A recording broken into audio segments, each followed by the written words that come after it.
એ તો સાવ ભોળા છે. ભગવાન શિવ કેટલા ભોળા છે ખબર છે?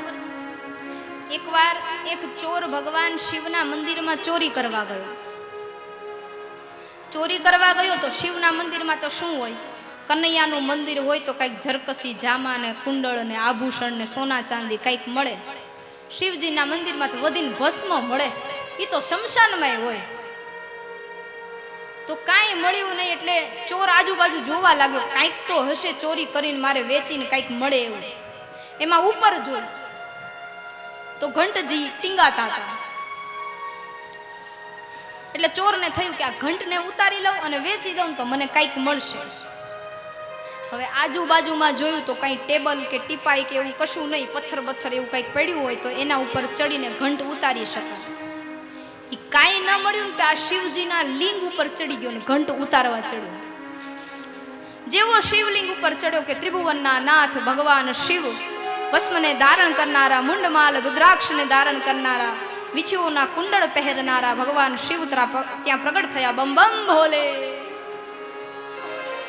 શિવજી કે માગ માગ ભક્ત, તારે શું જોઈએ છે? તે ભક્ત તો પાછળ જોવે કે ભગવાન કોને કહે છે.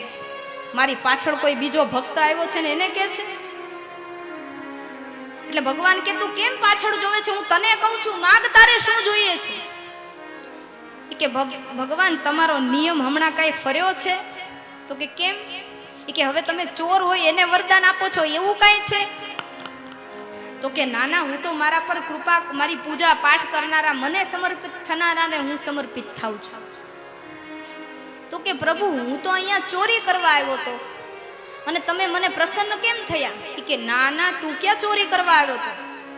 કોઈ મને ફૂલ ચડાવે, કોઈ પાણી ચડાવે, કોઈ દૂધ ચડાવે, કોઈ ભસ્મ ચડાવે, તે તારો આખો દેહ ચડાવી દીધો અને પછી મારે તને પ્રસન્ન ન થવું તો હું શિવ ભોળો ન કહેવાઉં. એટલે માગ, તારે શું જોઈએ છે? ને ચોરની આંખ ખુલી કે આ ભોળોનાથ, જો હું ચોરી કરવા આવું ને પ્રસન્ન થતો હોય તો આની ભક્તિ કરું તો મને સીધો કૈલાસમાં લઈ જશે.